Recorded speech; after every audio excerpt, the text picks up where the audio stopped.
নমস্কার সুপ্রিয় দর্শক, আজকে আমি আপনাদের জন্য একটা নতুন ভিডিও নিয়ে এসেছি। ভিডিওটা হচ্ছে টিকিট পুকুর ও কম্পিটিশানের জন্য সেরা মশলা। তো মশলাটা দেখে নাও। এটা পুরোপুরি রুই, মৃগেল, কাতলা এইসব মাছ এই চারে আসবে ও টোপ খাবে। তো চারটা দেখতে থাকো। এই চারটা বানানোর জন্য প্রথমে আমি এখানে নিয়ে নিচ্ছি 50 গ্রাম ভিজানো চিঁড়ে। এটা চিঁড়ে এর আগের দিন আমি ভিজিয়ে রেখেছিলাম, 50 গ্রাম চিঁড়ে আছে। এরপর আমি এতে দিয়ে দেবো মশলা খোল। এই খোলটা আমি নিজের বানানো, আর এই খোলটা কিভাবে বানাবে তার বড় ভিডিও চ্যানেলে দেওয়া আছে, মশলা খোলের ভিডিও।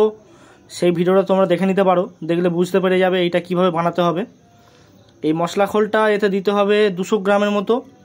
এই যে মশলাটা অ্যাকচুয়ালি যেটা বানাচ্ছি আজকে, এটা কিন্তু টিকিট পুকুর বা কম্পিটিশানের জন্য সেরা মশলা। এই মশলাটা আপনারা ব্যবহার করবেন, দারুণ ফলাফল পাবেন। তারপর এতে দিয়ে দিচ্ছি নারকেল ডাস্ট। এটা বন্ধুরা নারকেল ডাস্ট, এটা আমার নিজের তৈরি, নিজেই বানিয়েছিলাম এই নারকেল ডাস্ট। আর এটা কিভাবে বানাতে হয় তার ভিডিও চ্যানেলে দেওয়া আছে, দেখে নিতে পারো। এই যে নারকেল ডাস্টটা দেবেন 10 থেকে 15 গ্রামের মতো। আর একটু মশলা খোলটা দিয়ে দিচ্ছি। এই যে মশলাটা আমি আজকে বানানো দেখাচ্ছি, যেসব নতুন শিকারি ভাইরা আছো এই মশলাটা ট্রাই করো, অবশ্যই ফলাফল পাবে। আর এরপরে দিয়ে দিচ্ছি এতে ভাত পোলাও। এই ভাত পোলাওটার সাথে আমি ওই 5 থেকে 10 গ্রামের মতো হাঁড়িয়া আগে মিশিয়ে রেখে দিয়েছিলাম। আর বন্ধুরা এতে কিন্তু হাঁড়িয়া খুব বেশি দেবে না, দিতে লাগবে কিন্তু অল্প পরিমাণ দেবে, ওই 5 থেকে 10 গ্রামের মতো দেবে। আর এই ভাত পোলাওটা পুরো নারকেল দুধ দিয়ে বানানো, আর এর ভিডিওটাও চ্যানেলে দেওয়া আছে। এই যে ভাত পোলাওটা এতে দেবেন 100 গ্রামের মতো। তারপর এতে দিয়ে দিচ্ছি মশলা সুজি। এটা মশলা সুজি, আর এই সুজিটা কিভাবে বানাতে হয় তার বড় ভিডিও চ্যানেলে দেওয়া আছে। আর হ্যাঁ বন্ধুরা, যারা কিন্তু সুজির লাড্ডু বা সুজির টোপ ব্যবহার করবে তারাই কিন্তু এতে মশলা সুজিটা দেবে। আর যারা ছাতুর লাড্ডু ফেলবে তারা কিন্তু এতে মশলা ছাতু দেবে। এটা কিন্তু খেয়াল করে আর একবার আমি বলে দিচ্ছি, যারা সুজির লাড্ডু ফেলবে তারা এতে মশলা সুজি দেবে, আর যারা ছাতুর লাড্ডু ফেলবে তারা কিন্তু এতে মশলা ছাতু দেবে। আর এতে এই মশলা সুজি দেওয়া আছে 150 গ্রামের মতো, 150 গ্রামের মতো মশলা সুজি দেবে। তারপর এতে আমি দিয়ে দেবো নারকেল পচা।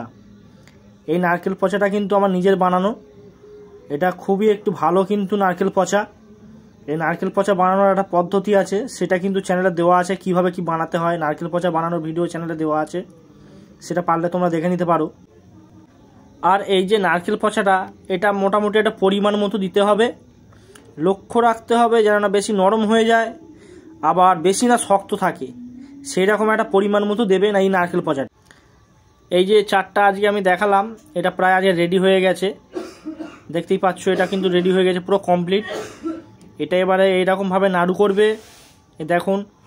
আর যেখানে বা যেসব পুকুরে আপনারা ফেলবেন সেই পুকুরে এবারে এটা আপনারা যেখানে ফেলবেন সেটা পজিশন মতো দেখে সেখানে এই চারটা এবারে আপনারা পুকুরেতে মেরে দেবেন, ভালো জায়গা দেখে পুকুরেতে থ্রো করে দেবেন। এই দেখতে পাচ্ছেন রেডি হয়ে গেছে, এটা পুরো কমপ্লিট। আর বন্ধুরা আজকের ভিডিওটা তাহলে আমি এখানেই শেষ করে দিলাম। যদি ভালো লাগে চ্যানেলটা সাবস্ক্রাইব করে রাখতে পারো আরও এরা নতুন নতুন ভিডিও পেতে। তো গুড বাই।